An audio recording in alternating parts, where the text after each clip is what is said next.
Nā, he mahi nui tonu tā te tūmuaki o Reipa ki te whakapatipati i ngā kaipōti o te motu, kia ngākau mariu anō ai rātou. Kia Reipa, no te ata tonu nei i whakapuaki atu ai a David Shearer i tana kauhau o kaua nui tuatahi, ki te hapori o te whanganui ātara, i mua i te kauhau a John Key ki roto o tāmaki makaurau, e pāna ki ngā porohanga tūranga mahi i te rāngai tūmata whānui. I maranga moata mai te tūmuaki o Reipa ki te tuku i tana kauhau tuatahi. O tira i te heke te tōtā.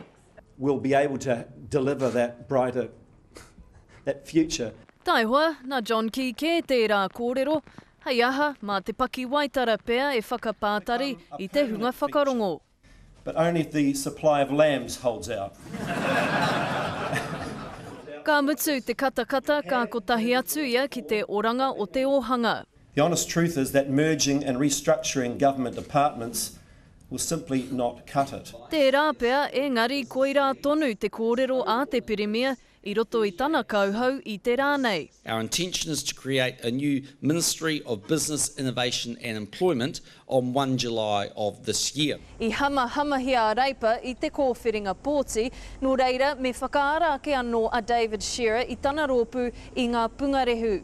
He oi hei tāna me whakarongo rātau i te tuatahi ki ngā whakaaro o ngā kaipōti. Labor will spend the next 2 years listening, drawing up our plans, and we will accept the best ideas no matter where they come from. He oi karekau he paku whakaaro mō ngā kaipōti Māori. Engari anō mō John Key. I expect to see more young children, and particularly Māori and Pacific children, in early childhood education. Mēnā he pēnei rawa te pōhara o te pātaka kōrero, he tika kia noho ani pā ngā kaipōti. The economic plan New Zealand is following at the moment has more missing from it than it has in it. Ko te hanga nei ara ke atu ngā mea e ngaro ana, pērā i te whakaaro Māori. Jasmine Pearson, Te Karere.